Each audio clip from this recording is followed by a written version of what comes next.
Alright, hell yeah. So today we're not going to read this textbook. What we're going to go over is we're going to go over one of the more difficult aspects of beam bending. We get that the top crunches, the bottom stretches, but we have shear, and the best picture is this. And let's talk about this. We'll spend a couple minutes.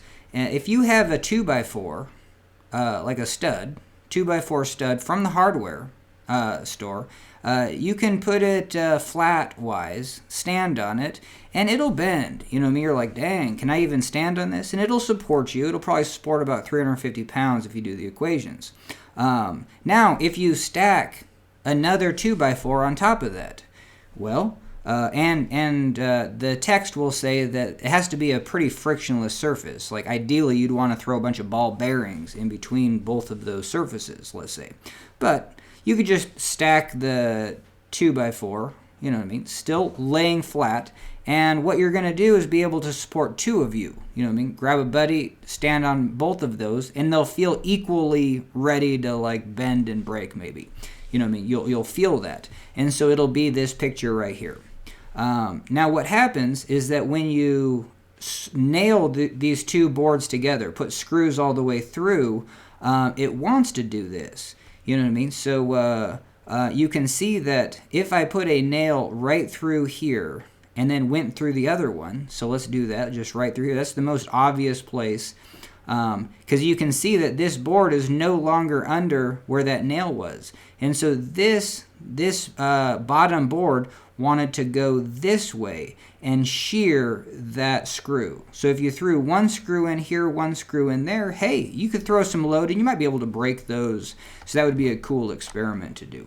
All right, so hell yeah. So now we're going to get into it. So this is the most important aspect of shear. I made a pretty good example of this. If you inflate a balloon, I think we can all imagine a small balloon, hardly inflated. And I'm going to put my finger on one side, pinch the balloon over here, put my finger over here and pinch it. This is the easiest way to actually explain shear. Now, if I pull down with one finger and up with the other, honestly, if I apply those forces, the balloon is just going to spin. You know what I mean? Like, you'd be like, well, no, it's not. You know what I mean? Like, because I could pull this one far enough and this one far enough that it's not spinning. But at that point, all you're doing is pulling axially. Like, let's say you do pull this one this direction and this finger pulls that direction. So we're just focused on this little arrow. You're pinching a balloon on one side. This little arrow, you're pinching a balloon on the other side. So if you do pull one down, pull the other one up, and it's still a stationary balloon, all you've done is applied an axial load and, you know, maybe at a diagonal.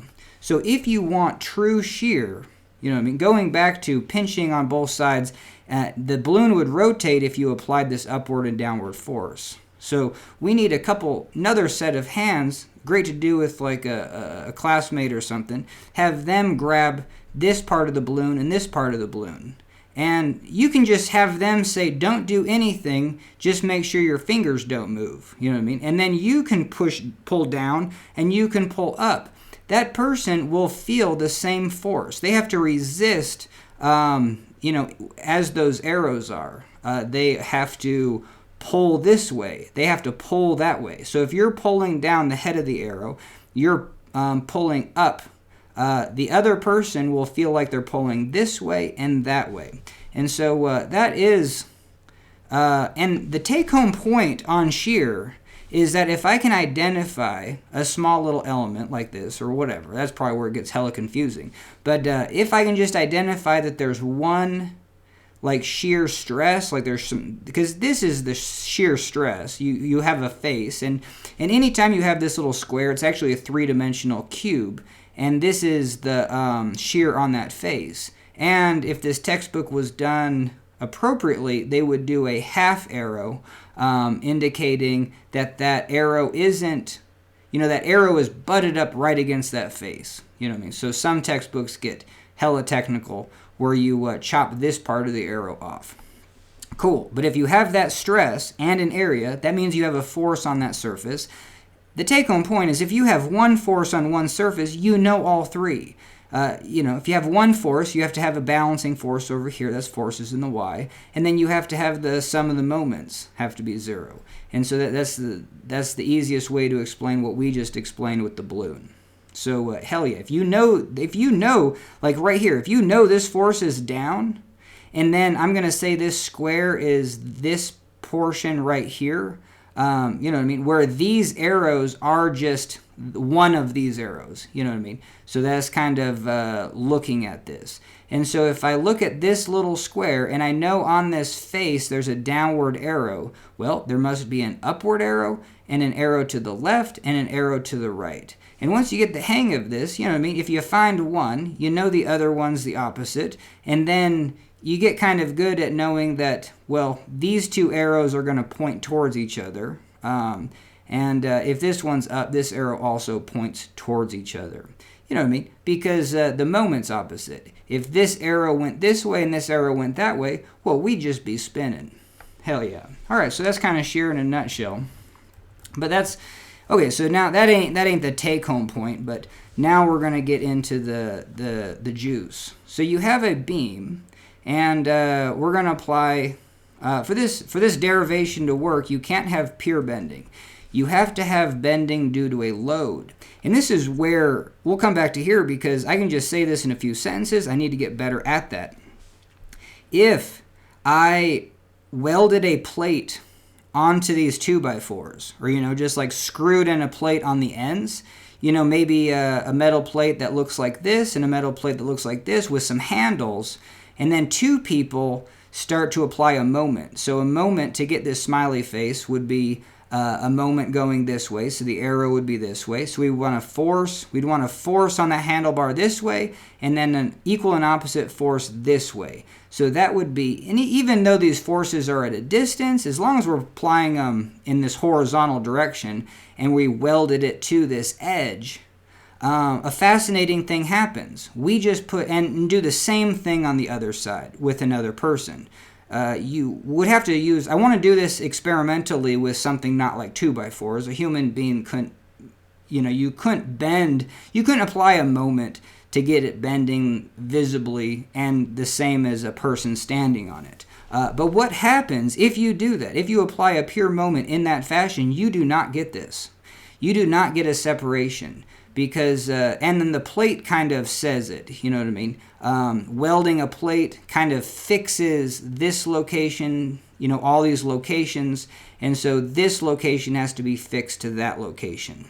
But still, the opposite is true. You don't have to weld any plate. All you have to do is apply an appropriate moment. You have to apply a force here, and you could have a distributed load. You could have what you would see in a normal diagram like this.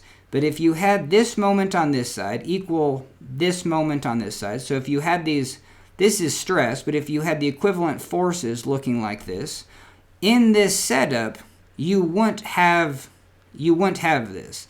This face would be angled, but these two surfaces would be touching. So I would do a straight line down to this other one. So that is fascinating. The reason why we get this separation is because we have shear forces that are causing movement laterally. They're causing this slip, where this one wants to be slid that way. This side over here has the opposite. So a shear diagram, you know what I mean? When you're on your game, you're just like, okay, the shear diagram is going to be up over here because we have a reaction up, and then we're going to have over, and then we're going to have down into the negative, and then we're going to have over, and then we have a positive reaction up. This is going to see P divided by 2. This reaction is going to see P divided by 2. So that is our bending moment diagram. And that means that the shear over here is a negative quantity, and that's what we see. We have a tendency for this one to slide this way. Over here is a positive. We have a tendency for this bottom part to slide that way. Cool. And I can't wrap my brain around why that's positive shear, so that's I need to get better at that. But I can see why this one slides this way and this one slides this way, and it's due to the shear graph. One being positive over here, positive area, and then over, well, it's just positive number. You know what I mean? You have a positive value for your shear and then a positive value for, negative value for your shear down there. Okay, now chapter 4, we're not going to go over it, talks about if you do have any presence of shear. Like we do have a shear diagram that has a positive value. To here, it's discontinuous and then a negative value. If we have any sort of value, the definition of change in moment, like if changing, like the moment will change as you progress down this axis x, down the beam, and that change is equal to the shear. So I'm not going to have any moment at these fixed ends. If it was a cantilever, I'd have all the moment at the fixed end and no moment on the end if there was just applied load.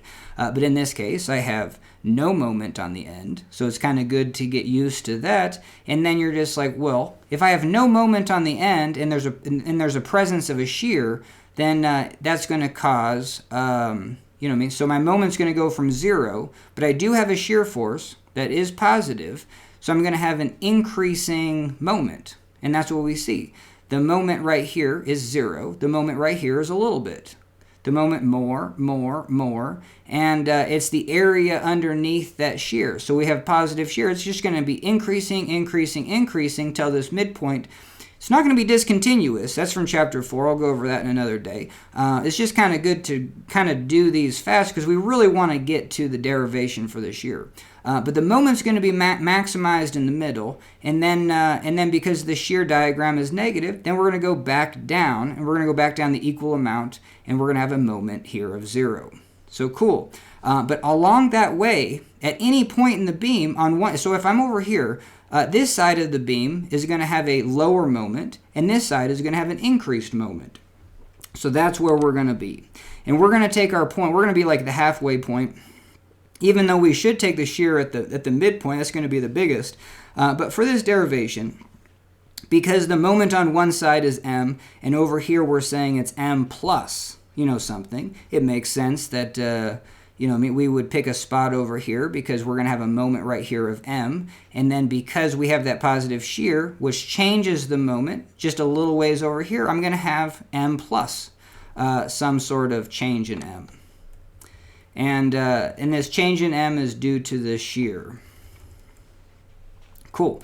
And I guess, it's good to even kind of go over this. If I take a moment, if I sum the moments from this point, I neglect this because this force goes through that point.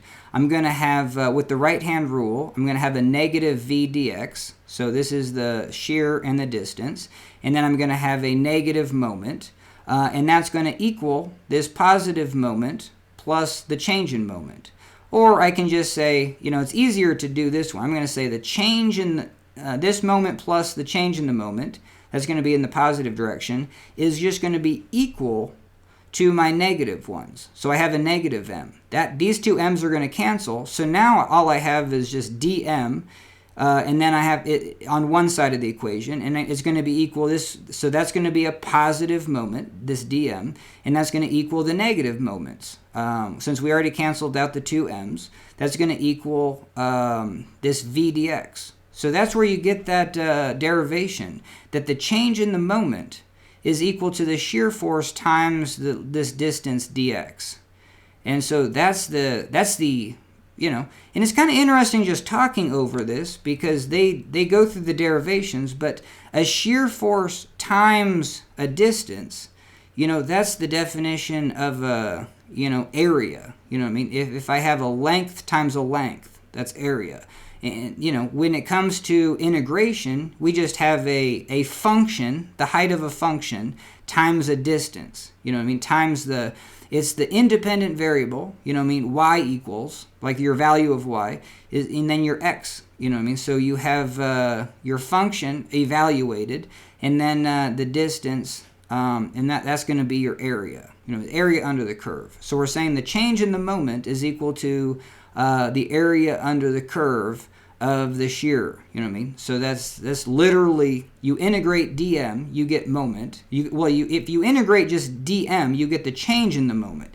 You get the moment here minus the moment there has to equal, the integration of V dx, which is the area underneath that shear. So that's kind of the quickest way. So it's just kind of fascinating talking my way through this, and it's really good for me. Like a year ago, there's no way I would have been able to do any of this stuff and talk through it, because everything I actually just said is pretty crispy.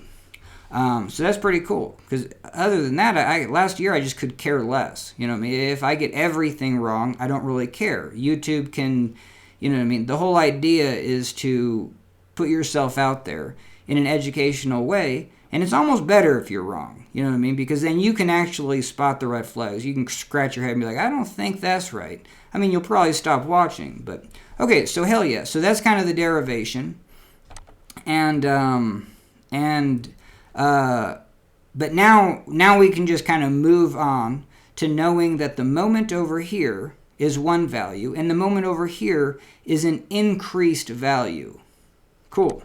And so this is what we have. These arrows should be drawn way better, because this should be drawn like that, and because this is a plus dm, you know what I mean, just for scale, it should be drawn, you know, way out here, you know what I mean, just to show that, hey, these stresses are being on a cross section. You know, here's the cross section. This is the beam. This is the cross sectional area. These are the stresses. Stresses times a little bit of area is force. So these are equivalent. It's the force diagram is going to be the same. It's going to be a max force here and linear to 0, a max force here. You know what I mean? Crunching in compression, and then stretching and tension on the bottom of the beam, because we have two moments that are making it smiley face, positive moments. All right, see, that was still too long. You know what I mean? It was still going to be an hour video, but here's the juice, is that we want to know the shear force at every little cross-section of this beam, so we can go back to this picture. What we want to know is actually the shear. They'll say this in the text. You know what I mean? Well, we really just want to, we know, and this is, so let's slow it down. From first chapter stuff, we know that this shear force, V, acts on this entire area, and we were calling that average stress. You know, we know this force has to be resisted by something due to Newton's laws. You know, something is, you know, this force is being applied, and something is resisting it, because if I apply this downward force on this face, and even just right here, let's say this is a cantilever, and I go stick a chunk of duct tape right here, and then maybe 2 layers thick, and then I hang, you know, with hands, you know, nothing creepy or anything, but just hang off this.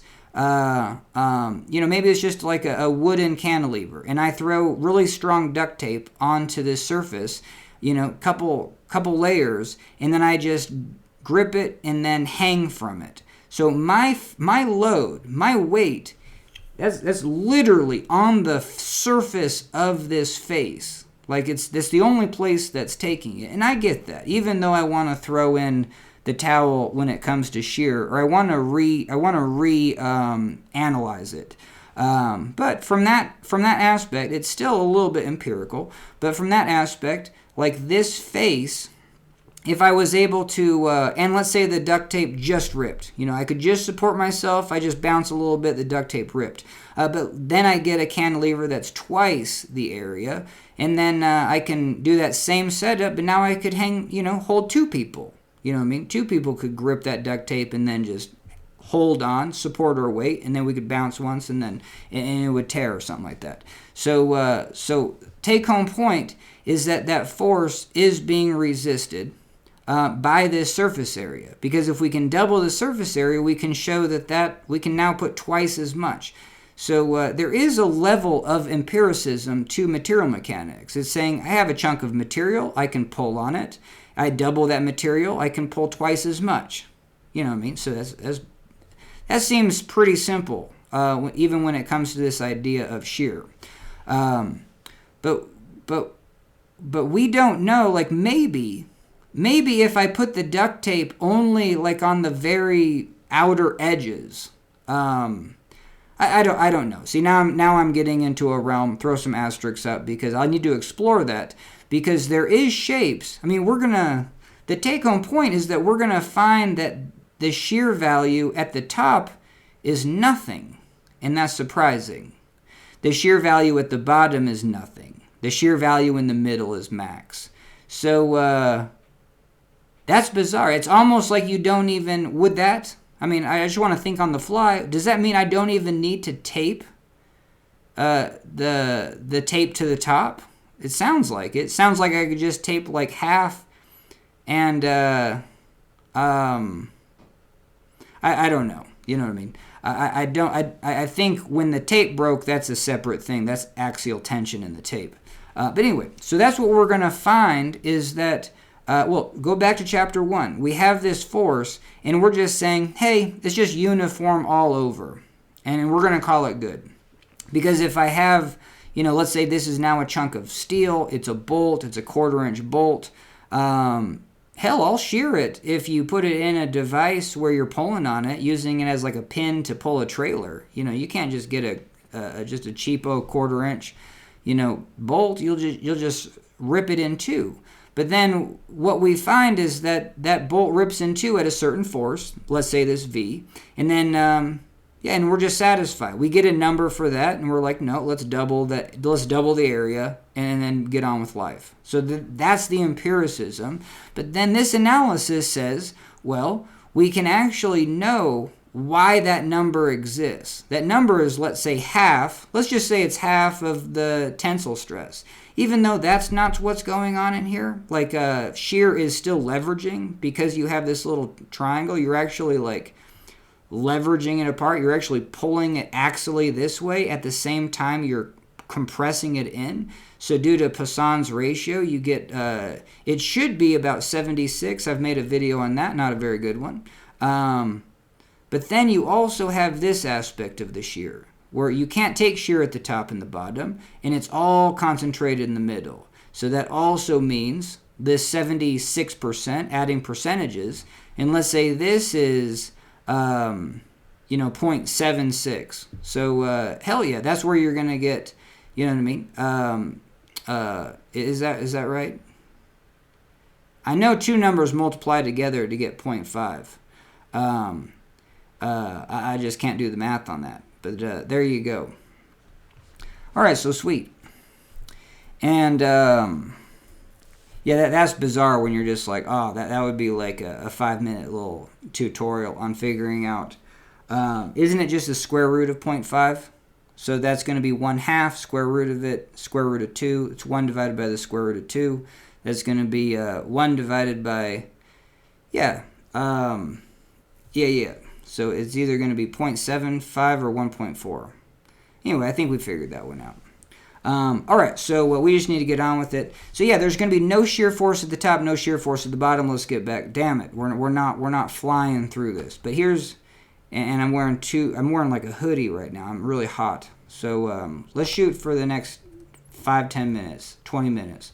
But anyway, so we're going to try to find the shear at all these little cross sections. And from what I just said, you're going to have no shear force on the top. Why is that? Well, is because this top face doesn't have any. This is what I do from free body diagrams. You're trying to find like reactions and stuff. Well, it's just like, hey, there's just air all over and around this. Let's say this is a cantilever beam, and so even for our scenario, it's a simply supported beam, and we just chopped it in the middle.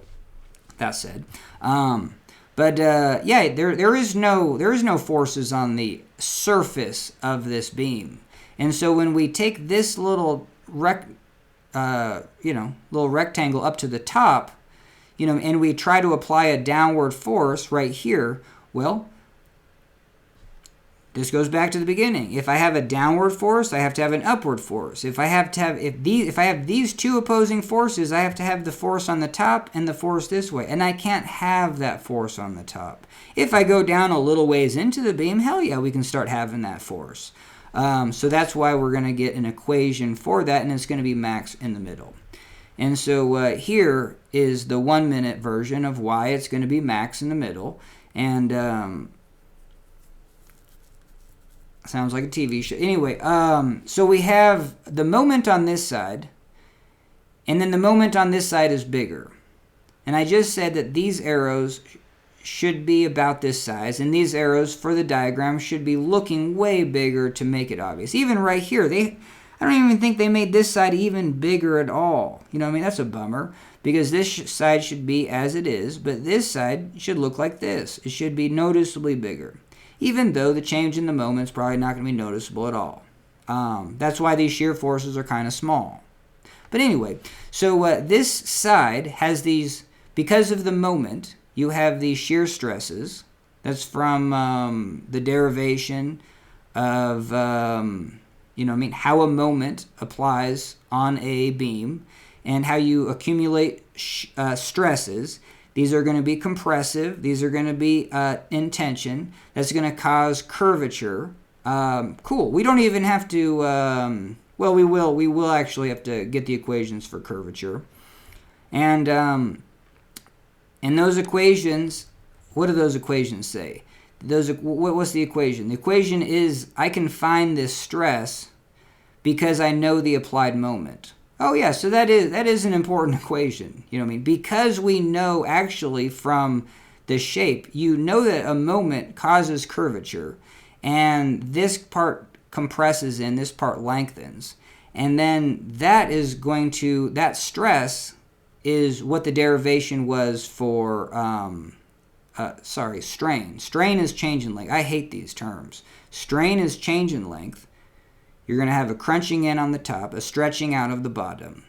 But because the change in length is synonymous with stress, that's kind of the empiricism. We pull on something, it stretches, and we know how much we pulled on it. We pull on it twice as much, it stretches twice as much. And this is going to be linear for not killing people and designing stuff. You really don't even have to worry about how materials behave after the linear elastic phase, because you want to keep people alive. Anyway, so that keeps it simple. And so we know the crunching in, because we know the moment causes, anyway, and it's kind of a little bit of back and forth, but you get that equation for the stress. And the stress is the moment times this distance y up to a point, and it's divided by the cross-sectional, the moment of inertia. Just the shape, it's moment of inertia. So the stress up here is going to be a function of its distance. If this distance from the neutral axis is 0, you have no stress. That's what we see right here. If the distance is the farthest away, you're going to have the largest stress. So this equation is going to be a linear equation. And the stress is equal to MYI. Just think my I-beam. MY divided by I. That's not bad. And then I divided by Y, because even though it's opposite, or upside down a little bit, I divided by Y is S. So that's where you get stress is equal to M divided by S. But for our purposes, we want My divided by I. We want to know the stress at all these points Y. Cool, because the stress up here is going to be hella 0 on the neutral axis. And because we know that stress, and again I'll say it, stress is my I-beam. The equation for stress is equal to My divided by I. And that moment is this moment right here. This moment right here is going to be bigger. So this sigma is equal to My divided by I is going to have a bigger M. This one's going to have a littler m. Cool. So keep that in mind.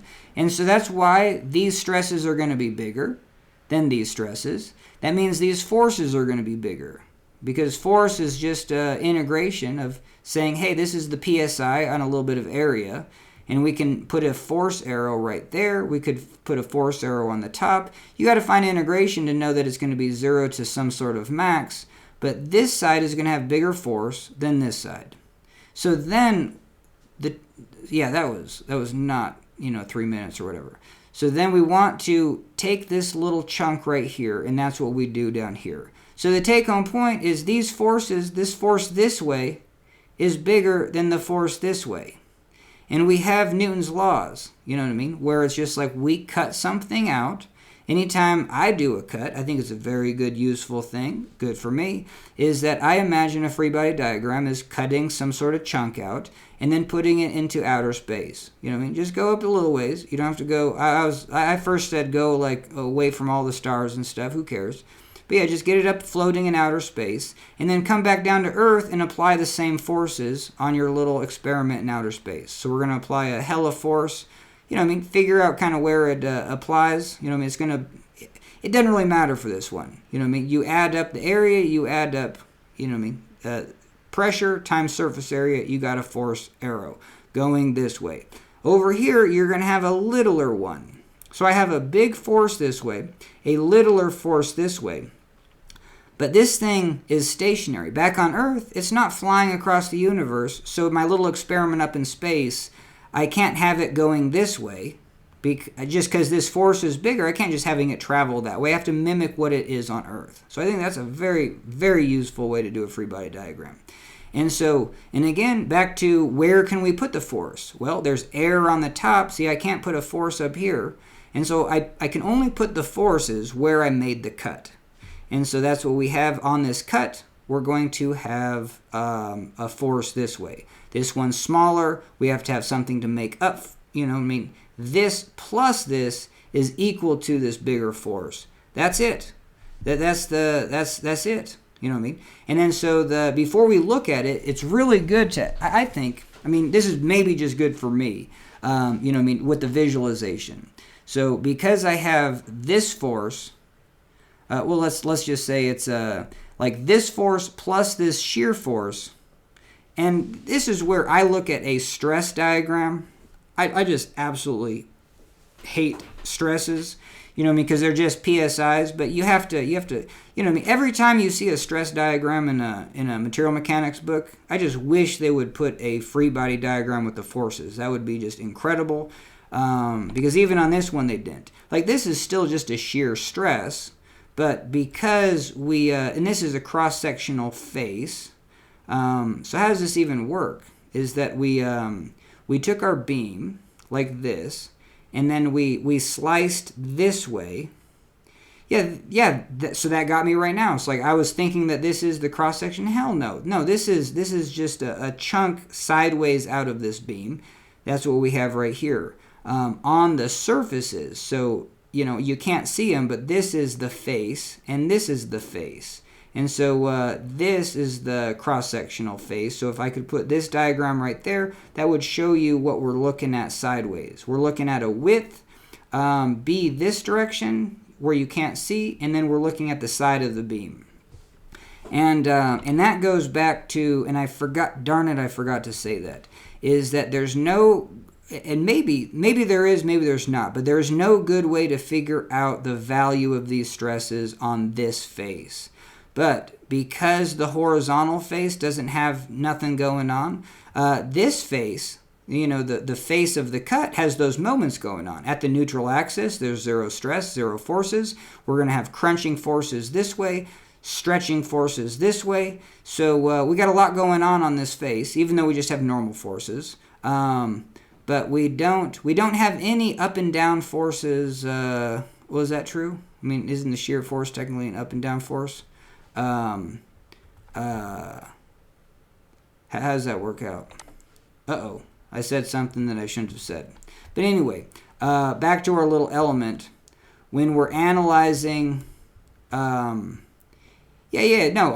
it has up and down forces. But the sideways forces, that's why we're looking at this little cut right here. Because we know that we know the axial pressures. We know it's getting crunched in up here. And so it has to be crunched in over here. But due to the definition of a shear force, it's being crunched in less over here than it is on this side where we chose where we chose it. And therefore, we have, bummer, something's beeping. So that's why on this face, we have more force crunching in because the moment was bigger. And then we have less force on this face.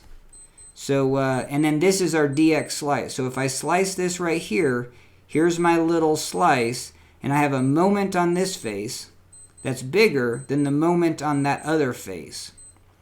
And then I take, we actually don't take just this chunk. I take all the way from the top all the way to this surface. This is the chunk that we're taking. So it's not just what's there represented. Let's go back to our diagram. So now we have this slice dx. I'm taking from the top all the way down to this line. And this is where I just want to know the shear forces at this line, and I'm going to call this Y1. I wish they wouldn't. I wish they would just call this Y, but I guess they use this term Y for the the integrations. But we're going to get, when we integrate, we're going to get the stresses as a function of Y. So when Y is 0, stresses are going to be max. When Y is up here at H divided by 2, stresses are going to be 0. Cool.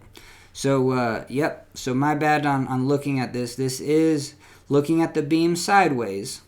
This is how it's smiling faced. And this is still looking at the beam sideways. We just cut this little section. And we want to cut this other section up here. Put it down here. We have these stresses that are compressing, crunching the top, but because the moment's bigger over here, these are crunching more. Bigger force this way. This thing should be traveling across the universe that way, but on Earth it's not. So we have a small force this way.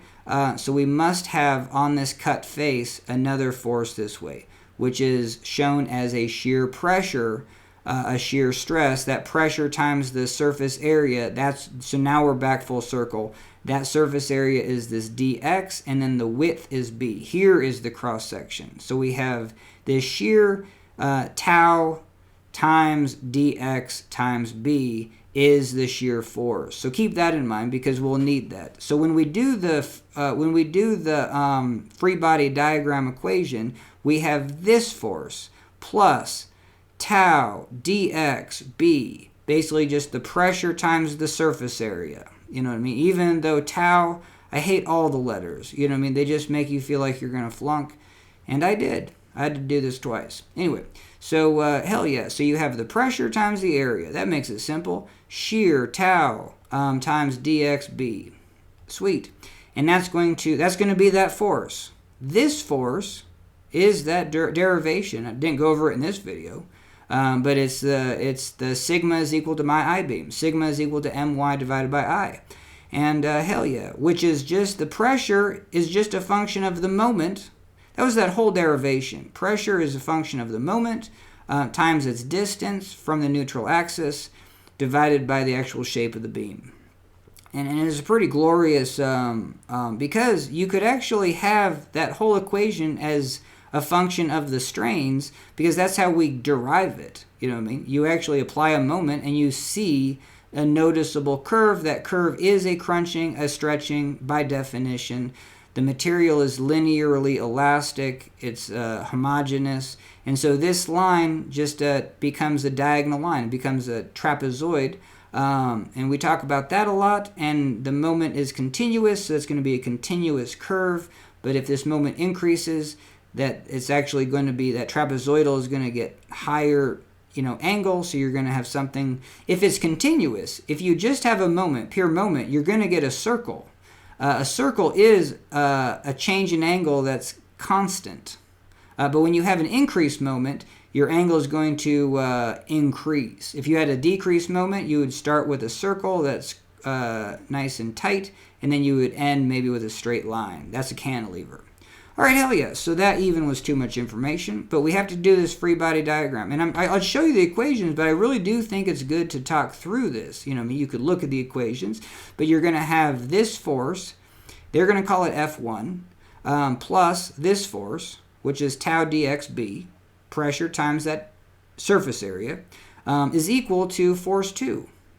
And how they do it is they rearrange. They say force 2 minus force 1 is equal to that. See how you do that? Force 1 plus pressure times the area, tau dxb. It's good to always say these two, is equal to force 2. So you could obviously get this to the other side of that equation. So you have force 2 minus force 1 is the pressure times the surface area, which is tau, the shear stress times the area, which is dx, so width of dx, and then into the board, the cross-section is b.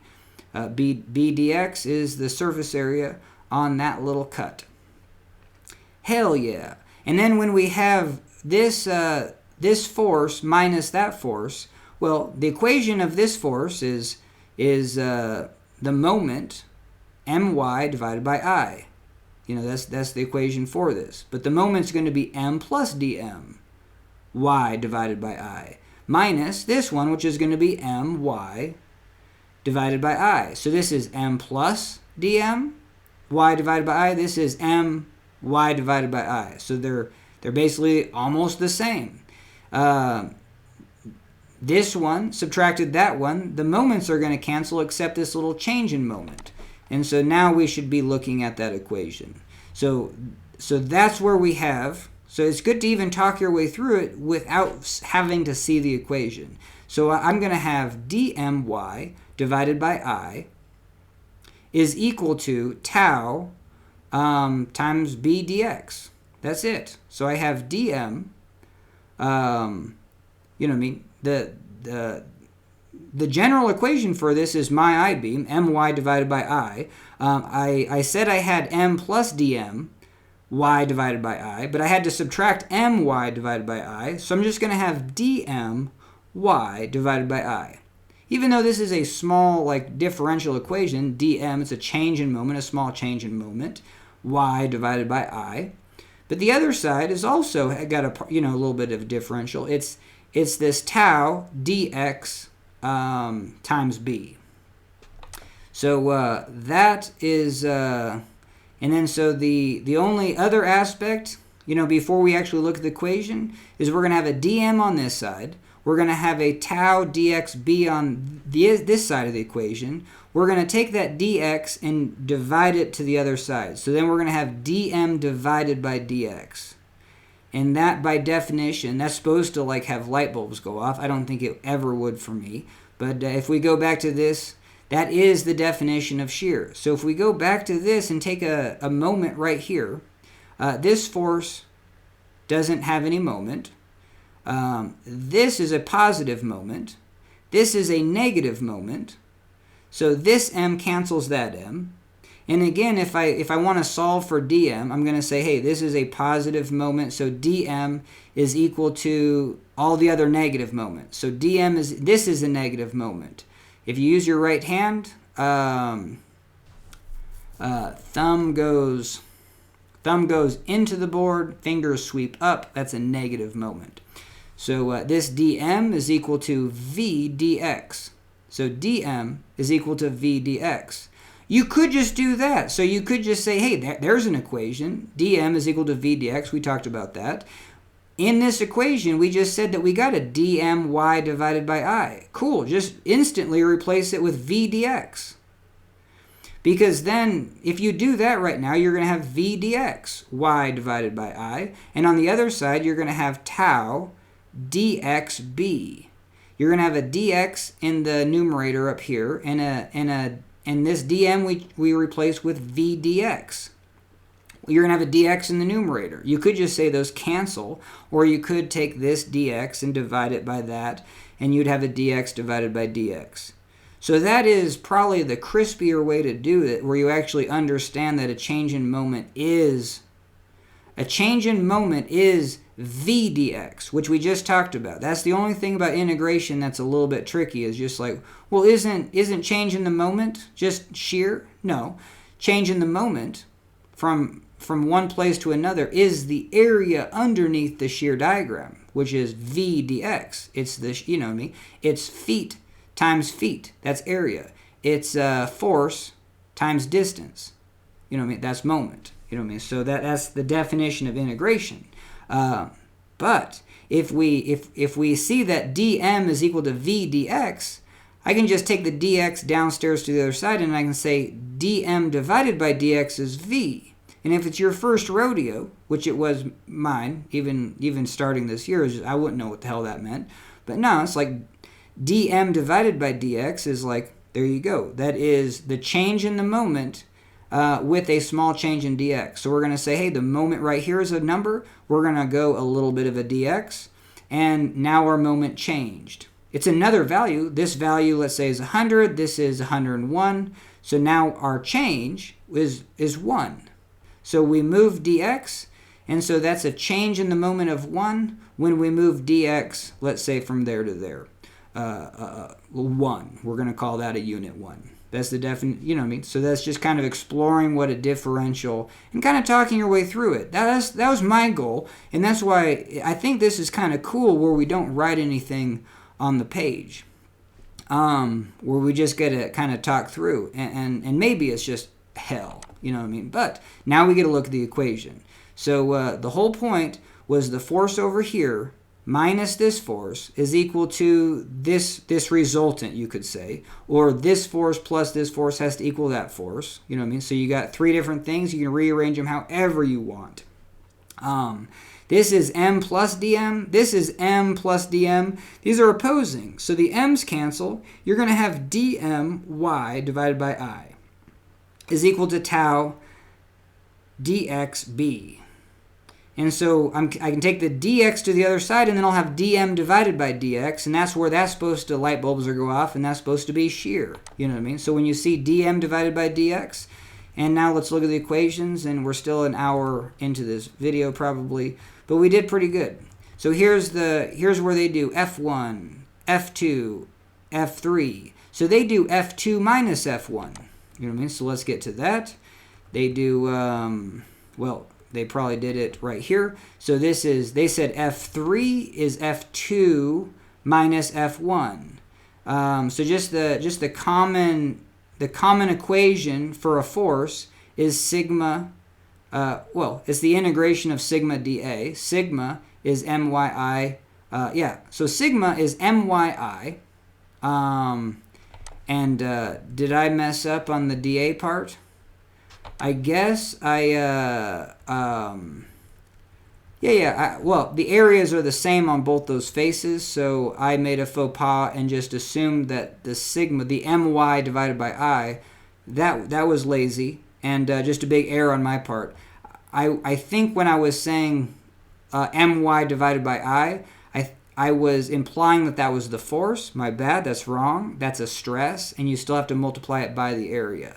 But the area on this face is the same as the area on that face. So proportionally, but no, that's still a huge faux pas because, that's the biggest faux pas of this. It's good to make a huge mistake because, sure, if all three of these areas were the same, it could be a proportion. But, you know what I mean, this force is the stress, which is this equation, my divided by I. You know, no integration needed. That's this stress. But when we multiply it by the area, and you have to integrate because it's not a constant. You know what I mean? You have you have this shape, so you have to.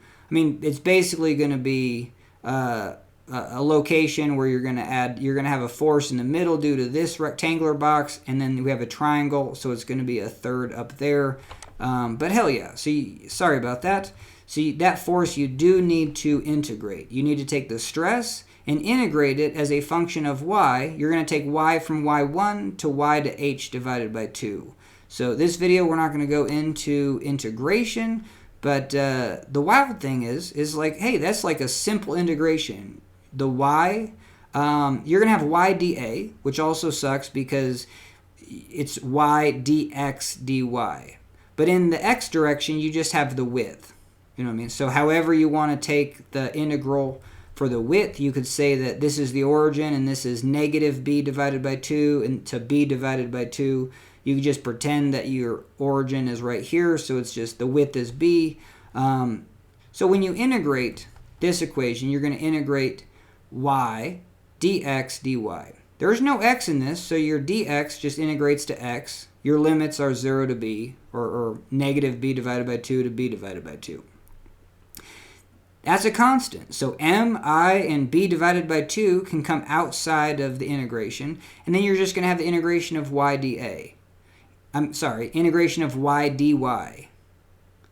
Integration of y dy, very simple. It's y squared times 1/2. 1/2 y squared. And then evaluate it at y1 to h divided by 2. So you're going to have h divided by 2 squared minus y1 squared. That's going to be that force. But for this, we're not going to integrate. We're not going to integrate with respect to y dA, But what we are going to do is we're going to integrate with respect to x. You know what I mean? Because that's the same. The integration for this one is b, and the integration for this one is b. And so we will do that one. I guess they don't even do that. No, my bad.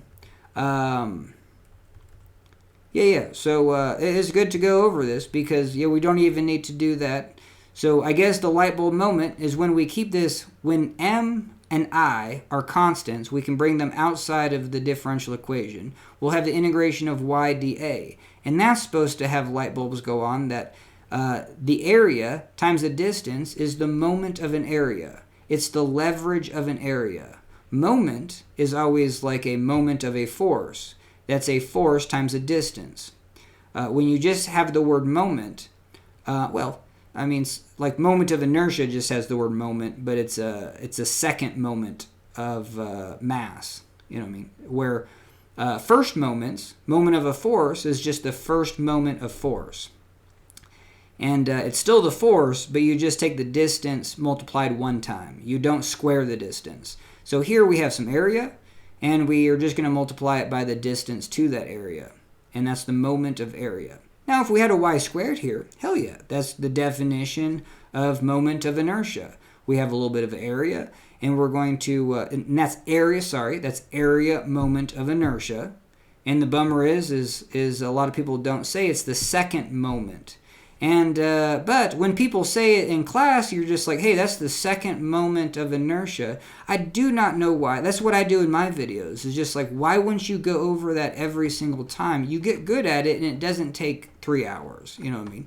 But just every once in a while, toss that in there. That it's not like a second equation. You know what I mean? Like the fundamental theorem of calculus, and the second, it's like, oh, that's like, I think there's nothing worse than that label for the. Yeah, that should be burned. Just because it's saying the fundamental theorem of calculus doesn't give you no information of what the fundamental theorem of calculus is. But if you say second moment of area, then that totally spells it out. You have an area, and you're taking the distance and squaring it. You know what I mean? So at least if you know the fundamentals, that moment is just a general first moment, might just be called moment, like moment of a force, moment of area, it's first moment of force, it's first moment of area, it's some area multiplied by a distance. Just like force multiplied by a distance opens a door. You know what I mean? And then area multiplied by a distance gives this equation some juice. But hell yeah. And then the fact that you do have this moment of area equation, you lose all idea of its value. But what we're going to have in the end is an equation that's a shear force. We're going to have a shear force as a function of, that moment. That moment of area. And so if the moment of area is bigger, our shear forces is bigger. You know what I mean? So if we take our line right here, there's more area on this side of the axis. That's a bigger positive, an area times a distance, that number gets bigger. The shear stress gets bigger on the neutral axis. So even though we might lose touch after we get this integration y dA, and we just call it Q, just because we can solve for it without integration if we wanted to, and we will. But this integration y dA is the moment of area of this cross-section. Just as this area has some area and a distance from the neutral axis, and those are going to be the same. So those two areas are the same. The moment of area is going to be the same on both those faces. So now I'm so glad I went over that, because that was a huge faux pas of saying the stresses. I was equating the stress equation with force. My bad. And I said they should have a force diagram. They even do. I mean, they should say this is free. They should have Las Vegas lights around this that says free body diagram. You know what I mean? Hey, that was almost a joke.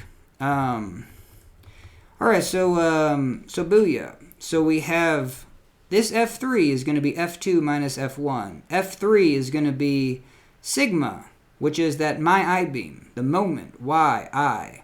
And the moment and I are constants. We know what those values are. We can bring them outside the integration.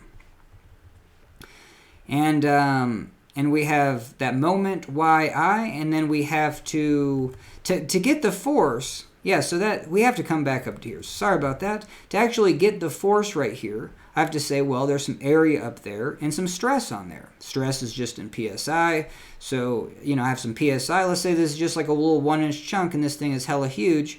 Cool. I can just kind of eyeball what the stress number is. You know what I mean? I can just, let's say this has a number of 2 PSI. Well, let's do something bigger.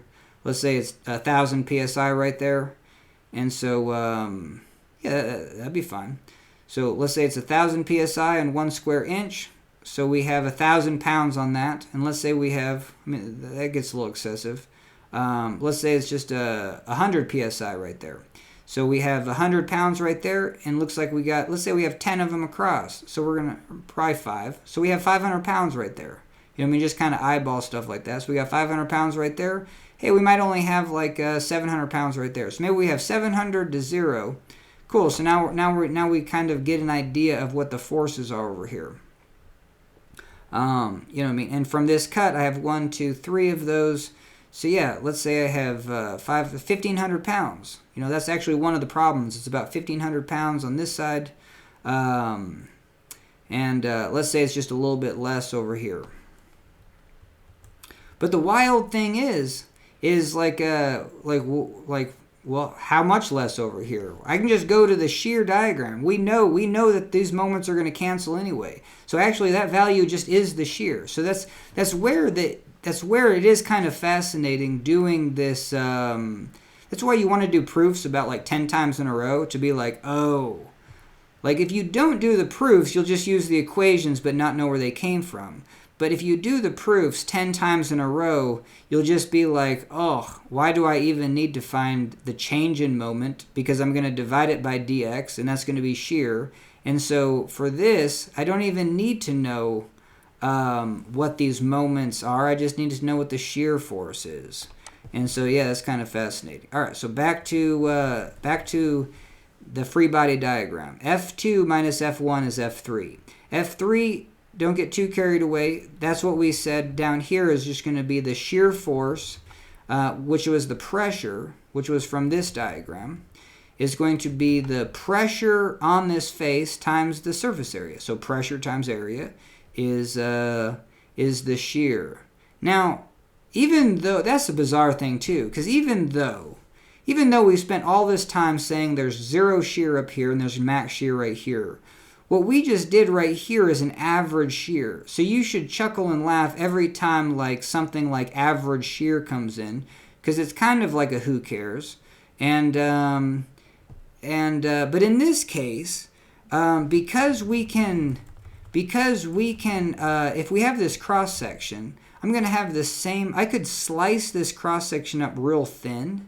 And so if I sliced it right here and just took this slice, I would still have the equivalent thing going on, you know what I mean, compared to the slice next to it.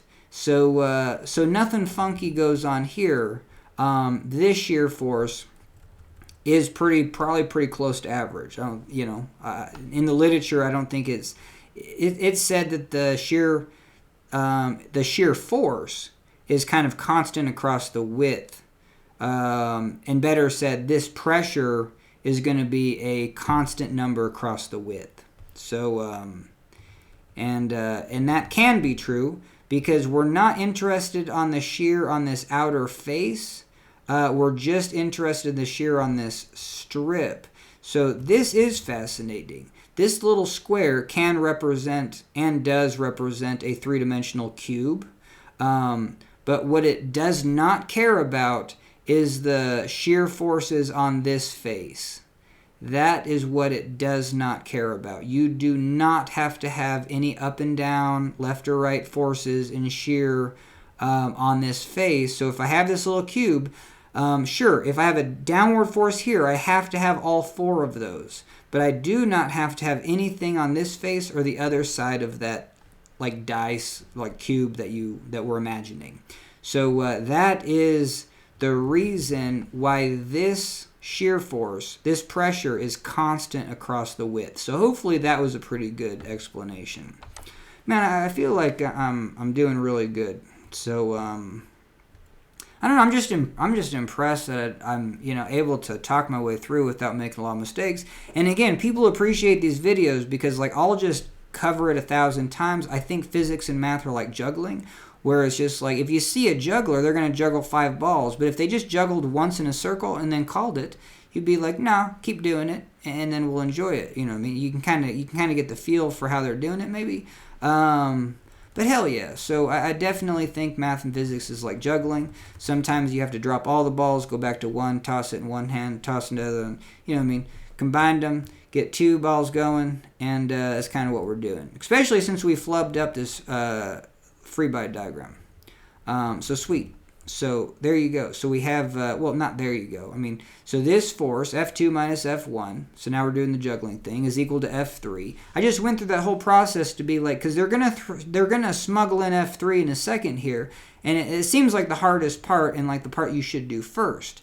That's where I think textbooks, that's why my video style is like, hey, like let's kind of go to the end and imagine it all the way through, and then we can take a look at the equations and make sure they don't look like Greek. So hell yeah, the F3 is going to be that pressure. This pressure times that area, because what they're going to do is they're going to say, hey, this is F3, and we know that this stuff all cancels to this, and then in these 2 steps they're just going to be like bam. You know what I mean? And then this, you're just like, oh, I don't, like, you know what I mean? So let's do the same thing. Let's start here and then walk our way backwards. So we have this dm divided by dx. Finally, that light bulb should go on. That's V. That's the shear force. We could do it again if we wanted to. We could take the moments on that right side. That's the easiest way to take the moments. A lot of people take the moments on the left, take them on the right, then a lot of stuff cancels. All right, hell yeah. And then we just have this moment of inertia. This term I is a constant. We said that, where did we get the B? Oh, bummer. Oh, yeah. From this. Shear B dx. And we got the dm divided by dx from this side. You know what I mean? So we got the dx from that side. We got the B down there. And that's all we got. We got the B and the dx and the shear. Those are the 3 things we got from that equation. And we got the shear, the dx, and the B. The dx combines with this dm to get the shear force.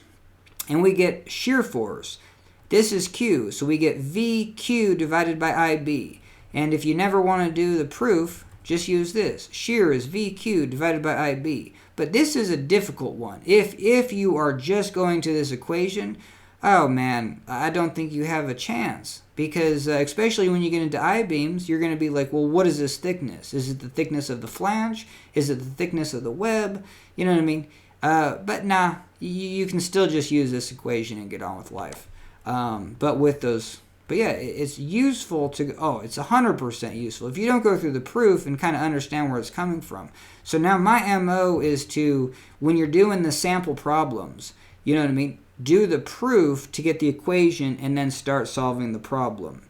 Do another one. Do the proof to get to the equation. I mean, it'll take you all day, and especially if you're writing the stuff down, but it's very useful. That's why I've been juicing the pen this week, so I would for sure get a little bit of carpal tunnel if I did this in writing. I just know it. So this is a fascinating way for me to kind of work on kind of talking the way through here. So hell yeah.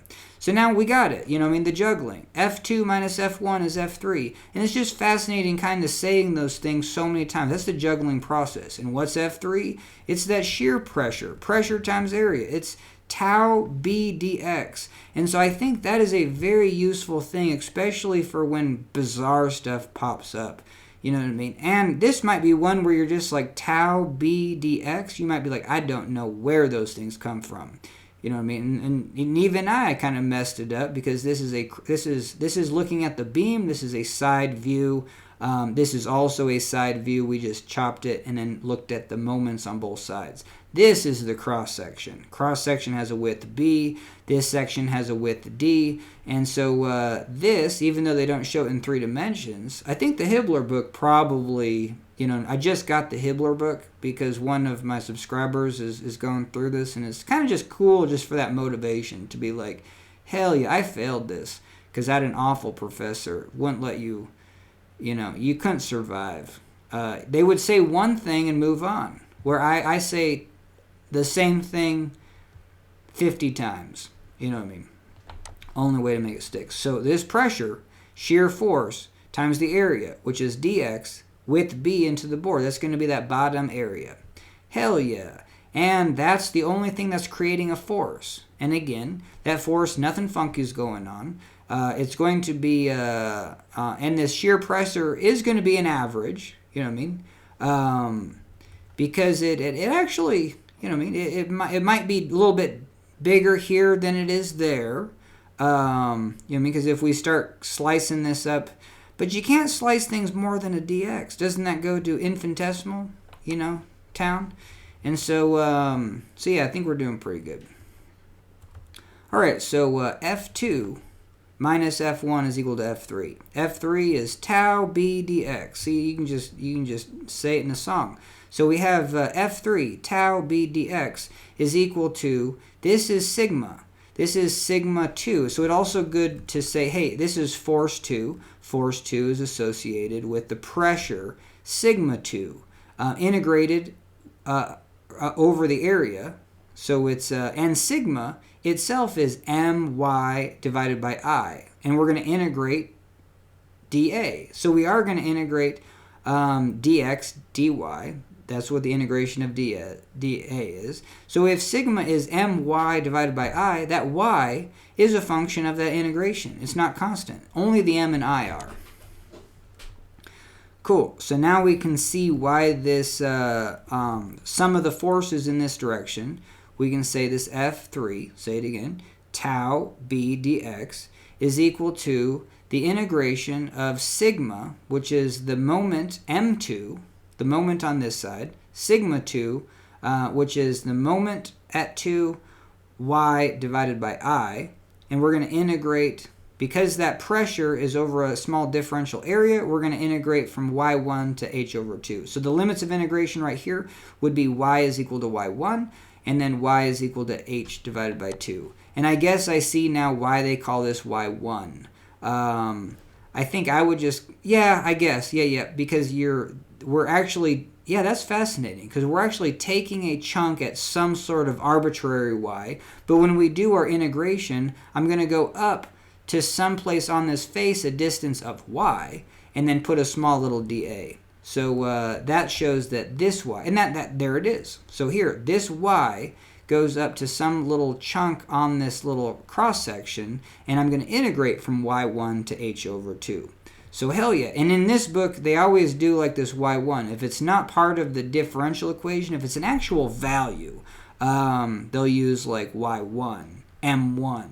You know what I mean? If this wasn't a differential moment for some of the other ones, if we have a load P, they're going to call this m plus m1. Like the change in moment is actually not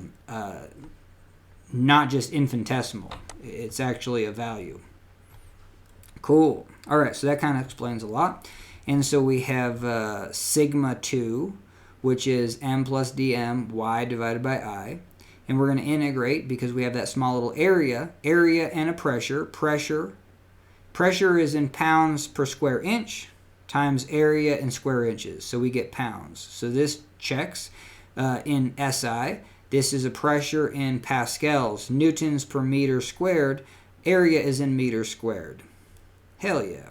And that's the force F2. F1 is going to be the same thing. We're just going to have my, sigma 1, that's the pressure, times the area. Integration of sigma dA is the force, the resultant force. That's the total force. I guess we just have to integrate for it. Cool. And then we're going to have my divided by I dA. And so we, even doing some math here, we have m plus dm in parentheses. Well, that's on top in the numerator, so we're chill because we can just take this m multiplied by y multiplied by dA, have an integral divided by I. So there's two separate integrals here. One is going to be the integral my divided by I dA minus myi divided by dA. So those first two integrals will cancel, and then we're going to have dmy divided by I dA. So that's what we get. So I'm glad I mentioned that because that's what they did just in one quick step. That might be hard to follow. So now we got it. We got F3, which is shear B dx. And I swear, textbooks, man, I mean, I guess, you don't want to waste paper, but they should have put this equation with this equation and then rearranged. You know what I mean? Just put this right there. Yeah, because you get this. F3 is equal to that. And then we figure, this was a separate deal. And then you put them together. It'd be nice if you just saw them visually, because then you would be able to, if you saw the dx up here, maybe you could be like, hell, I can bring the dx below the dm. That's why this dx gets down there. If I saw the b up here, I could see, if I saw the shear b dx over here, I could see that I just need to just have shear on this side. So I must have to divide by b and dx over here. That's what we do in that step. And that's it. So then we have the shear pressure. Dm dx is equal to v. So that's where we get this v. And we have v divided by ib. And the integration of y dA is what we're just going to call the symbol q, which is moment of area. This is the light bulb on. We have some area. We're going to multiply it by the distance away to that area with an integral. And, So if here's the neutral axis and all our area is upstairs, that's going to be all a positive moment. It'd be like opening a door with leverage up there. Now, if someone's opening a door with leverage up here, and then someone on the other side of the door is trying to close the door at the same time, you might not be able to move the door at all. So that's what this neutral axis is. This is going to be some area times a positive distance. This would be some area times a negative distance. And there is one, I'm not going to go over that, because we're basically there. I mean, there's always little tricky tricks. But there you go. So we just have Q. So now we get rid of all the integrations. And now you can just do this with like, hey, what is moment of area? It's this area times the distance to the centroid. A little bit of, that's kind of difficult arithmetic for sure because, this height is just h2 minus h1. That's this. So we have h2 minus h1 multiplied by b. That's going to be the area. But then how do you get to the halfway distance? Well, this distance right here is going to be h2 minus h1. So we're going to have h2 minus h1 divided by 2. So we're going to get half the distance plus y1. You know what I mean? So there you go. So we have the area, and we got to multiply with what I just said. That goes into Q. The shear force, we get it from the chapter 4 stuff, just from where we picked our point with that load. I mean, isn't that wild that all this goes back to this beam that we said we had a load P. We could do this is P divided by 2, P divided by 2. Then we know our moment is going to be max in the middle, whatever that is. And we just chose some arbitrary location over here just to show that the moment's going to be bigger on this side than that side. But hell yeah. But after all that derivation, what did we get though? That's important to relay this. The shear force is going to be VQIB. And this might like trip you up because they're just like, well, how do we know what the shear is at all the different slices? Well, if you take this slice right here, you're going to, that's what this Q is. So if you want to get an equation for shear just as a function of y, you would do exactly what I just said, but with integration. And we should probably show that. So here's your Q. We want this little area, so it's base times height. Height is h2, so it's this distance minus this distance. I should probably slow down because that geometry comes in a lot. You're like, what is this height? Well, it's the full height minus y1. So you just, that happens in triangles, trigonometry, just a lot, where you're just like, what is that dimension? Well, I know this dimension and I know this dimension. So let's go this minus that. So that's what that is. So that's the area. And again, we need to find the moment of area is that area times the distance to the center of that area. The center of that area is half this distance plus y1. So that's what this is.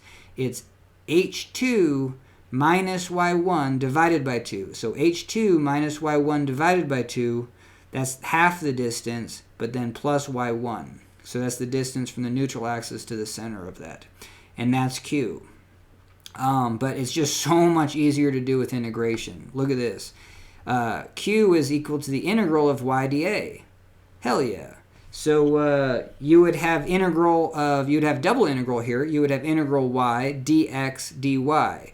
But there is no x's, so integral of dx is just x. And that's going to be from negative b divided by 2 to b divided by 2. Or just, you know what I mean? You could do that by inspection. The width is b. But that's what that first integral is. Integral in the region of x dx. And then because these are parallel surfaces, the equation of this line is x is equal to negative b divided by 2. If it was a horizontal line, you probably wouldn't bat an eye to be like, the equation of this line is y is equal to h divided by 2. But it's just bizarre even for me to be like, what's the equation of a vertical line? Well, right here it's going to be positive v divided by 2. Those are your limits of integration for that integral of integration dx. So again, integration y dA is the same thing as the double integral. Integral of region x, integral of region y, y dx dy. And so that's where this b, b is a constant. Now we have the integral in the region y of y dy.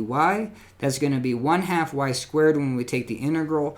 Our region is from y1 to h divided by 2. So all you have to do is throw in h divided by 2 squared minus y1 squared. And it's kind of a bummer that they keep simplifying, but h divided by 2 squared is the top squared minus the bottom squared. So you get that. We get, and then minus y1 squared, hell yeah. We get the half from the integration. Integration of y dy is 1/2 y squared. That's where this 1/2 comes from. And we had that b was the width from integration in the region of x of dx. So sweet. So we got that. But I think this is useful. And I'm getting better at kind of talking my way through the math. Now, if it's new to me, hell no. I have to go back to like baby steps and just start making stuff up and tossing things to the side and then just coming back to it multiple times. But we're doing pretty good. So there you go. So that's how fast you can get, you know what I mean? Because here you'd have to simplify all this to get that same thing. But that's Q, and now we have, and in this, that's where it's just a bummer. It's just like, don't call it y1. At some point, call it y. You know what I mean? Because now this is our equation. You know, if I say, if in my stress equation, if that's Q, I know what my shear is at that location. Because that's the other thing. It's like, what are we trying to find? We have this beam, and we can choose any point along here and be like, hey, we have a shear force. That shear force right here is going to drive, the shear force in this direction of this beam is going to drive the shear force sideways. And it's going to be max in the middle. And the shear diagram of this is up p divided by 2, over, down a whole p, and then it's going to be negative p divided by 2. So actually the shear force is constant, so this thing could rip apart and shear anywhere. Actually, it's equal opportunity for a screw holding these two planks together here to rip apart compared to over there. So if you had a screw here, one in the middle, one right there, maybe two, at that distance, equal opportunity for them to all rip apart at the same time. So that's kind of an important point. And it's just all that derivation just to go back to be like, what are we talking about? Again, so because I just wanted to show that shear is going to vary across this beam. Q is also, now since the beam is the same cross section, we're set for Q, and we have that as a function of y1, which I would just call y. You know what I mean? Just from that perspective. And what other parts of the equation are? The width don't change, and the beam doesn't change. You know what I mean? So I is the same. So for this one, I and B are for sure constant. The shear just for this one happens to be the same positive or negative magnitude. If it's a positive or negative magnitude, that's important because the direction of the shear changes. So if I have this F2 is bigger on this side, then this F1 and F3, this F3 has to go that way. See that? And if the force goes that way, the shear stress goes that way. And vice versa. I like to think about it as force, but if you're just all peachy on shear stress, hey, we know we have now a little rectangle, and we know one direction of the shear stress, or just shear force. So now we know all the others. So on this face, I would have a downward arrow. You don't have to start there, but you could be like, hey, if this arrow goes this way, on this opposite face, it must go the other way. You know what I mean? So some of the forces in the x direction cancel. But then we're creating a moment, so then I have to balance it with a force up and then a force down. So that, if you haven't done that 100 times, I would do it that way first, and then once you're getting better at that, be like, yes, if I have a force here, this arrow has to touch, and then these arrows have to go that way. And it's good to see how like a force will, pull this apart at a 45 kind of in tension, and then crunch it in compression, and both those are leveraging. It's also another reason why things fail in shear, because you're not only pulling the molecules apart, but there is an equal force pushing them together. Poisson's ratio says that extra stretches, and things can only stretch to a certain value before you lost your job. All right, so hell yeah. Okay, so what we were talking about there is the direction of this. For this equation, because I kept track of all the negatives and positives. That was my goal for the beam bending. But for this one, they're just like, nah, throw in the towel, do it from inspection. You know what I mean? Just because you're not going to mess up. So, because actually this equation there should be a negative sign. I think for all intents and purposes, if y is positive, there should be a negative right here. Don't quote me on that, but I think it's just funny. This book too, this whole class is bizarre because it's, like I said, it's empirical. You take a chunk of material, pull on it, we'd pull twice as much, it lengthens twice as much. The whole idea with shear, I'm going to explore the hell out of that, even though PhD students take it to like high levels, but there's this in-between of like, of the basics of shear that still exist in this book, you know what I mean, that I feel get neglected. I mean, they should be bigger driving points. The fact that when things break in shear, they break due to tension and compression. And I'm just going to throw it out there that I don't think you can actually have you can't have an atom and put a sideways force on an atom. You can only put electrostatic forces on atoms. Hopefully I'm just wrong, and then that, like, someone in the comments is just like, no, you are fundamentally wrong. Shear stress is a tangible thing. It's not, like, even moment of a force, like the fact that you have force and leverage, that's still a quantity that's useful. It's not a fundamental, I don't know, it's not a fundamental quantity. I guess neither is pressure. A fundamental. It's not like force, length, and time. But yeah, it's interpretation, and the fact that axial pressures are just like dropping something in the ocean or taking something in space, where shear pressures are not similar. You know what I mean? They're empirical in the sense that if you double the area, hey, you get to apply twice as much force. You know what I mean? Or your shear stress halves. If you're applying the force on a bolt that's ready to break, hey, just weld another bolt onto it right away. And guess what? You just halved your shear pressures. That's empirical. That's just taking the area and halving it. And so, but still, we're looking at the leverage. I mean, it is, from that, it's not empirical because you are actually fundamentally leveraging, but it is the equivalent of moments. Like moments and forces are both loads. It took me a while to kind of use those terms. But one is using a force in a leverage sort of way, in kind of a geometric way. And that's a lot of material mechanics as you're looking at geometry. But it's just fascinating going back to that chemistry. Like, what can atoms do? You know what I mean? Can you apply a shear force to one atom? Like, I don't know. Like, I think I tried to look it up on Wiki, and it said yes, and then I felt stupid. But I don't know. A lot of that AI isn't very accurate. Just because this idea of shear exists so much that we just commonplace say there's sideways pressure. What does that mean, man? You know what I mean? Let's just call it empirical and call it a leverage of geometry. You know what I mean? Big red flags. I think maybe not, but I think that's why shear.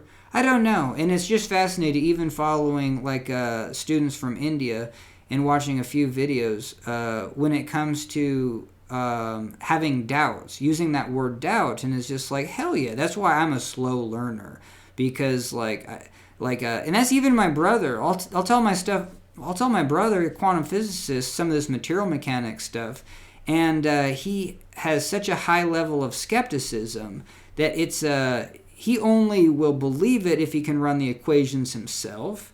And so when it comes to just ideas, he's very skeptical. And when I throw them out there, there's a 50% chance they could just be totally wrong. But I throw out some pretty solid stuff from material mechanics that I thought was decent. And yeah, it was just interesting. From his perspective, it's just I definitely have doubts about that, and I would need to see the equations used and the methodology.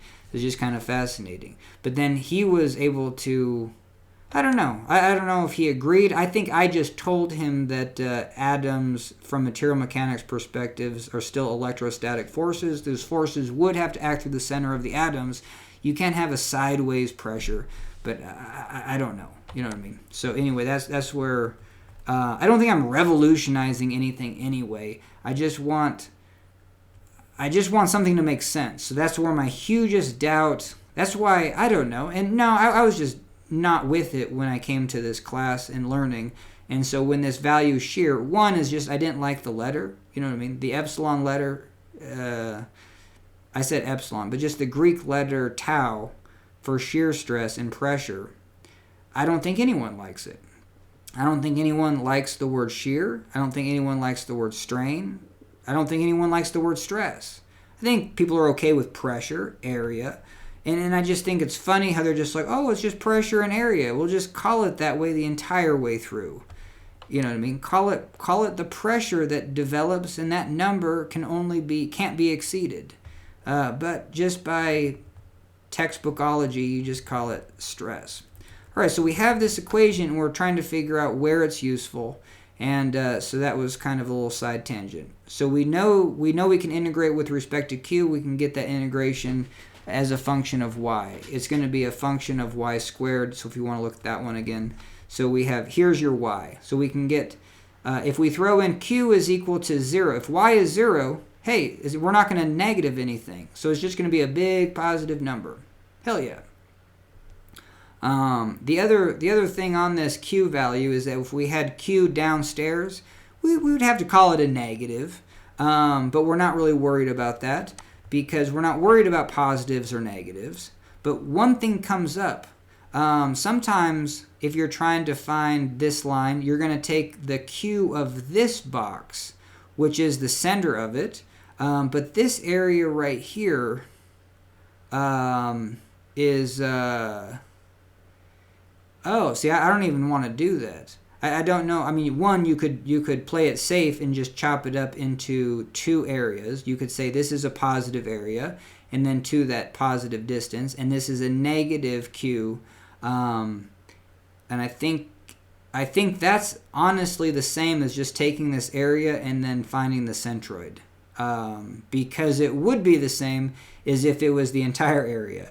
If you had this entire area, and it's good to do that with math, be like, you know what I mean, is there an easier thing I'm just missing? Because if I was trying to find the moment of area of this entire cross section from the neutral axis, sure, I could take this top area multiplied by the halfway point, and that's going to be positive. And then this would be negative, this area, and then a negative y. And those would cancel. Or I could just take this full area and then the distance to the centroid. The distance is 0. So that's sure. So that proves that if I was trying to find the moment of area of this lower triangle, I would find the area of this triangle, and then from this point O, the negative distance, it would be about right there. But see how it's a very small distance? So that takes care of this being kind of opposite. This is positive area, this is negative area. But area times the centroid, booyah. That's going to be the moment of area of that. It'd be a negative number, but that's why we go back and we just figure out by inspection the direction of the shear. So we're going to end with figuring out the direction of the shear. I just want to go back to this equation. We know what the shear is at all the points. Ours is going to be either a positive p divided by 2 or a negative p divided by 2. So you would keep track of those negatives if we did. But on this equation, they say no, by inspection. Just you would lose your head keeping track of all the negatives and positives, and it'd just be a nightmare. And that's the next thing that you go into is shear flow, just so you don't. It actually is useful, but it's the same thing. Shear flow is the equivalent of coming to this square, and if I just know this downward force, what you should do is go to the opposite face and put an upward force, because this is a force, and then again, I'm saying this is a free body diagram. You know what I mean? I'm saying this is a cube. This shear stress is a pressure, a sideways pressure, laugh out loud, on a area, and so we have a shear force. So I'm visualizing that force. So I have a force down in the negative y direction. And so if this is the y direction, I have a force down. It has to be coupled on the other side with a force up. So again, we're going to start with a square that doesn't have any of these triangles, but we just found one. We know it has a downward shear. For this proof, we're going to find this angle, this arrow on the bottom face. That's the one we're going to find, and then we're going to find all the others. So let's do it. Let's say we found this arrow on the bottom and it goes this way. I'm going to go to the other side and go that way. There we go. Some of the forces in the x direction are now 0. But guess what? This thing's going to be spinning because we have those forces on a couple, on a moment, and if it's dynamics, we call that a torque. It would be spinning. We know it's not spinning, and so the only way to keep it from not spinning is putting this upward force. We have to create, if it's spinning this way, due to this force and this force, we have to stop it. It's spinning this way, we have to stop it or try to make it spin this way in equal amounts. So we put an upward force and a downward force. Cool. And so those are the things that we'll do by inspection and kind of finish up this video. But I think we did good, because I think on this one I could have spent 3 hours, because I could have done it in 5 different days and just got like 2 paragraphs through.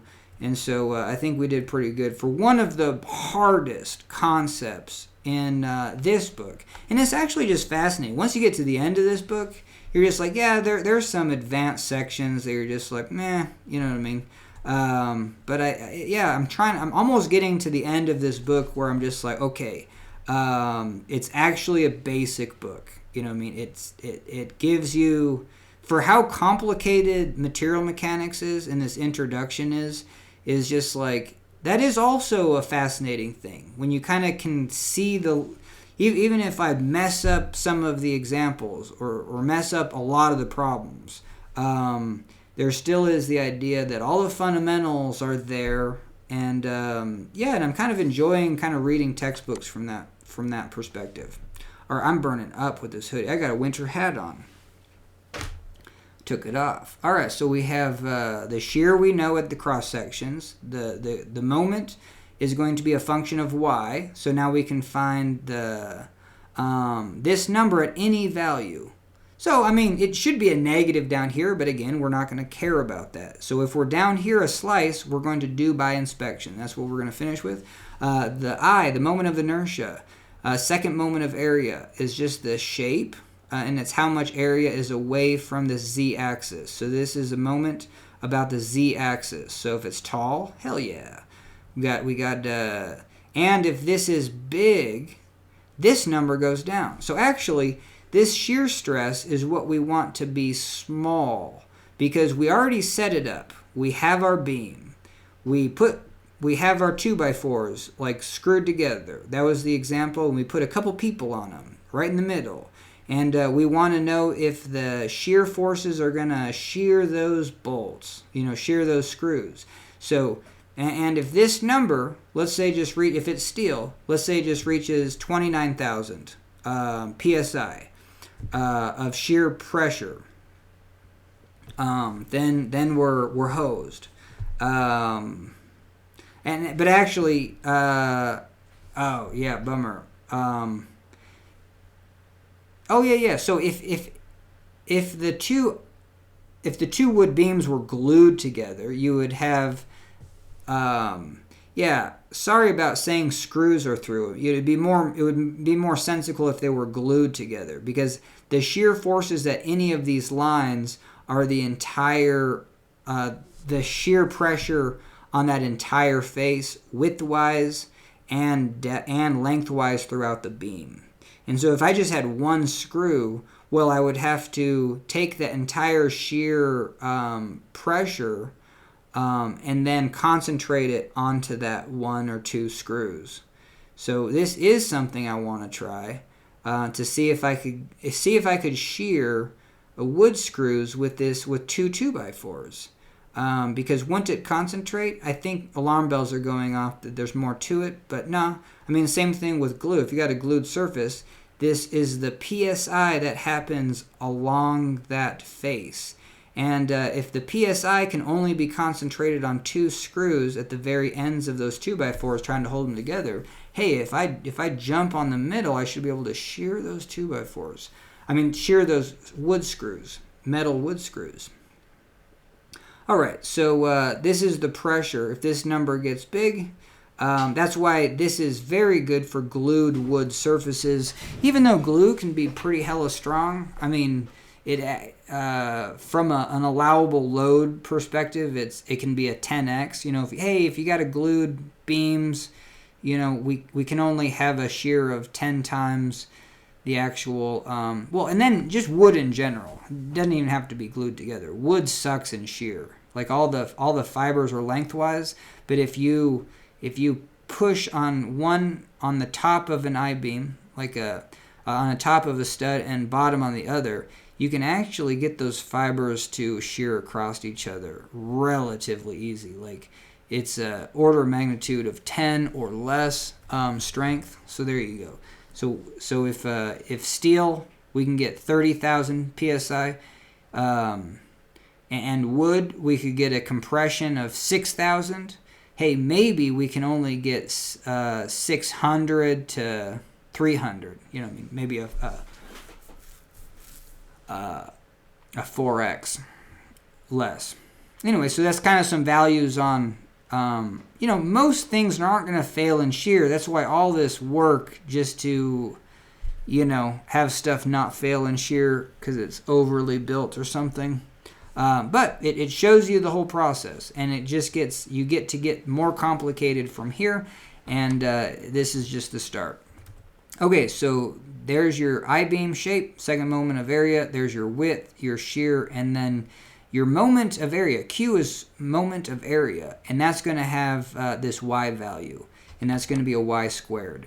And so, so there you go. When y is 0, y squared 0 squared is 0. That's where we're getting our max, because that equation says we're going to subtract y squared. So this equation for q is a number subtracted by y squared.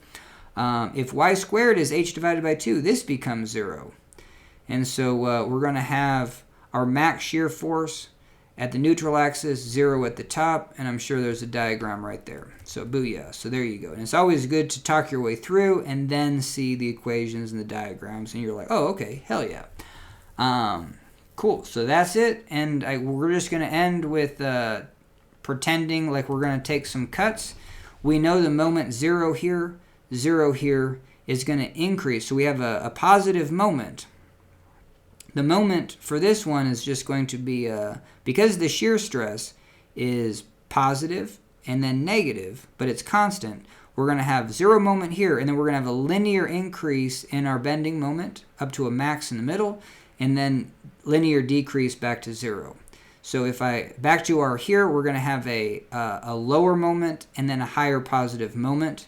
That's going to cause a bigger, and if we're on this top surface right there, we're going to have a bigger force this way, a smaller force this way. So on that cut, we're going to have a force this way or a stress this way. Therefore, if we have that little square, we're going to have a this way force, that way shear force, and that's going to cause it to spin this way. So this was going to be down, and this is going to be up.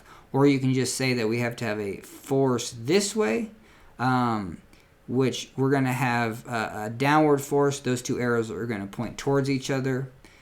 And, back to this, we're going to have a force this way, a downward force. Those arrows point towards each other, and then these two forces. But I would do this in 3 or 4 different ways just so you don't mess it up. So we're still going to stay on the top of the beam, but now we're going to go over here. The moment is biggest in the middle, so we're going to take a cut right here. It's going to be big over here. The moment is, and then the moment's going to be a little bit less. That means, and we have a positive moment. The moments are always positive. They cause a smiley face. The top is always going to be crunched in. And if it's bigger up here than it is to the right of this cut, we're going to have a big crunching in force this way and then less crunching in force that way. Since the bigger force is this direction and we have this little cut out, I have to have that resist. I have to have a force that way. Cool. That means the shear force is going to be that way. The shear stress is going to be pointed that way. Hey, look at me. I'm actually using the word stress, even though I like to go right to the Newton free body diagram kind of force instead of saying stress. And in that case, we're going to have that direction. Top is going to be that direction. That's going to cause it to go this way. So this side is going to go up. That side is going to go down. And so, again, if I'm even over here, if I'm down, that means that this is going to go to the left, from the more advanced. And then these two arrows are going to go away. So I'm going to have all the arrows peaked up there and there. So just a lot of different ways to look at that. So if I'm on the right side of the beam, I just said that the crunching forces on the left were bigger. The crunching forces on the right are smaller, so the shear force has to be this direction. So it's going to be the opposite of this diagram. So this way on the bottom, that way on the top, this way on the right, that way down. And again, a lot of ways to look at it. If I said it was, well, and then see I lost it, you know what I mean? So it's going to be a bigger crunching this way, less this way. So I have to make up for that. So my shear force is this way. My shear stress is this way. And if I have this way, hell yeah, let's do it the fast way. So this arrow is going to go that direction. On this face, I have to have an arrow down. Those two arrows touch each other. And then these arrows will go those directions. So it's going to be the opposite of that picture. All right, hell yeah. Man, I don't know if it was just the coffee today, but I just feel like I am juicing this out. Even though we're taking more time, and I'm probably the sound probably didn't record. I'm probably on mute or something. That does throw me into a depression for a couple days every time that happens. But I think we're good. Oh, so we're gonna look at 2 other cases. You know what I mean? So we're gonna look on the bottom part of the beam. So the beam is going to smiley face. We're gonna have tension. So we're going to have a bigger moment this way. So that means the tension is going to be bigger on this side. and then less on this side. We have to make up for that, so the cut is going to have a force this way. And when we take that cut, we're going to take, the cut is going to be, on a chunk like this, so the cut is going to be on the top surface. So we're going to have a top surface tension that needs to go this way, and a bottom that needs to go that way. That's going to cause rotation, so I need to have an upward force and a downward force. And I'm saying force just because that's where I like to do the free body diagrams. Knowing that I'm taking an element, I know it has area. The area is a cube, so the areas are the same. So saying force is synonymous with saying stress. I just despise the word stress because it's so close to strain. I mix those two up, and I just enjoy saying, PSI. I enjoy saying strength. That's where I started. I was like, forget the word stress. Let's just call it strength, because it's like strength and PSI. That was kind of one of the first videos. Have not posted it, but how railroad wheels are pumped up to 150,000 PSI, because that's the strength of high, like rail steel.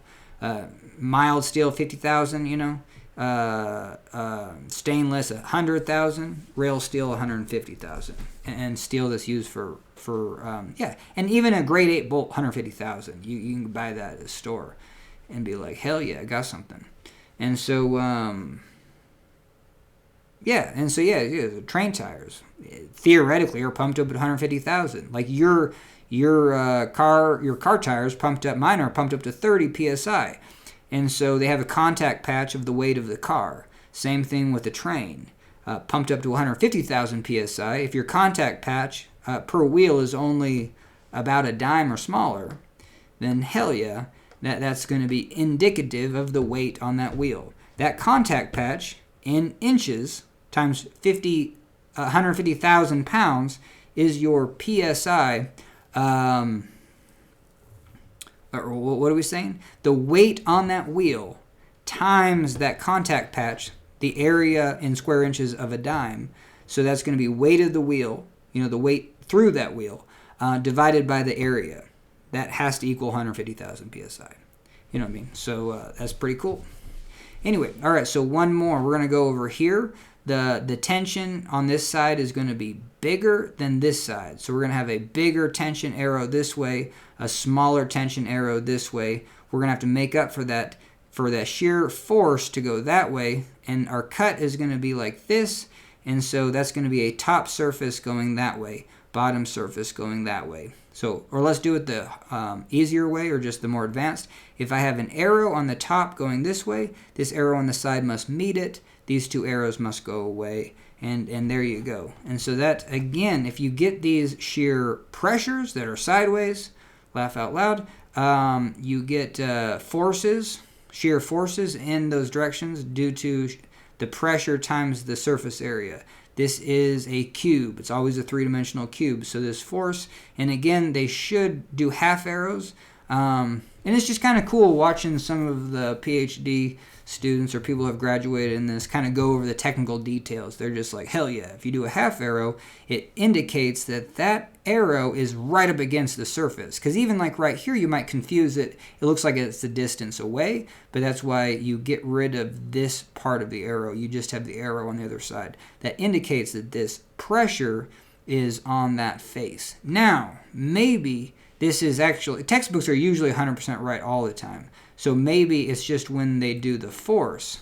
No, because there's a force diagram down here where the force, so right here, I think this is where you would put a half arrow just to say, hey, the force isn't being applied right here. It's being applied on that face. But that's hella technical, but sometimes that stuff is very useful because maybe you feel like you know more than someone. I don't know, sometimes that helps for sure when learning anything. All right, so we did it. We found the shear forces on those four areas. In the middle, what the hell is going to happen in the middle? We should actually, like, doing a cut on this load, there's a chance the magnitude is going to be the same. The moment's going to be positive over here, a certain value, and it's going to be a positive value over here. So it's not going to change. Theoretically, there is no shear force at the very, very center of this, because the moment is undetermined. You're going to have an upward P divided by 2, the shear diagram, and then a downward P, and then you're going to be in the negative. So right at that point, you're not... Theoretically, at that point, you're going to get a change in the slope of the moment diagram, but you're not going to get a change in the moment right at that point. The moment to the left is equal to the moment to the right, especially if you even do a bigger slice. But yes, because it peaks. All right, that's a pretty good way to end it. All right, hell yeah. So thanks for joining me. This is one of the hardest shear stresses in beams of rectangular cross sections.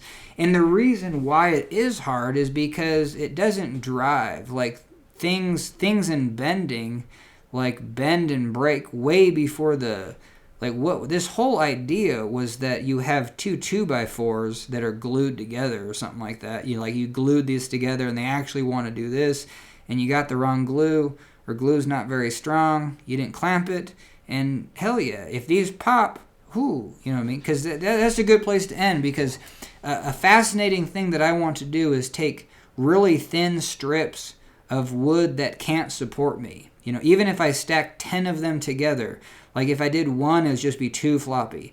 So cool, then I stack, let's say one can only take 10 pounds. Cool, if I stack 10 of them, it can only take 100 pounds, you know what I mean?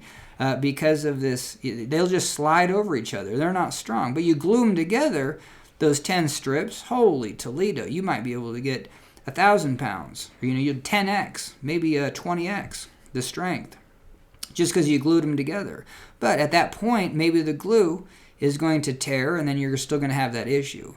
And so one scenario that I do want to do with this is take really thin strips of like balsa, and then take double-sided tape. And then, maybe not very much. Use double-sided tape like it was, like screws. You know what I mean? And I think, hopefully I got that right. Yeah, if you just throw one screw in here, one screw in here, the entire pressure that should be developing on this surface that's supposed to keep these things from shearing are going right into these two screws. So, I think that is one of the coolest things from, physics, is actually seeing a fundamental and then exposing it, you know what I mean? To be like, whoa, I could throw in one screw there, one screw in there, and two 2x4s, go jump on the middle. The wood ain't gonna break, but I could probably shear those screws. Now, hopefully the wood would be hard enough where the screws wouldn't bend, you know what I mean? Because the second those screws twist at an angle and I'm pulling on them in tension, get out of town, they're gonna be strong as hell. But yeah, if I found a way, I would almost actually want to do it with steel. You know what I mean? Take steel tubing and then put a, just some fairly. Start with the lowest grade and the thinnest, electrical box screw bolt, and then bolt it with that. And then stand in the middle and see if I could pop those. Because steel is pretty decent because the holes won't ovalize as much. And that shear will be in pure shear. It's not going to, the screw when wood would just twist and then you'd be pulling axially. But hell yeah. So the fundamentals still exist. I hope you get it. And I very thoroughly enjoyed this one. So I feel like this would be a video that would get substantial views. I just don't think anyone wants to watch 2 hours, but most of my videos are just for the hell yeah and the motivation. And but hell yeah, if you got, this one was decent. If you had time to watch this one, I think you learned a lot. And so hell yeah. And as they say, I want what every narcissist wants, just to be stopped. Stop calling me a narcissist. That wasn't a very good joke. We're working on our jokes. I'll tell you some good ones if I ever come up with any. Oh, so the bop one's good. So Hanson goes bop. Cannibals go bop. Hell yeah.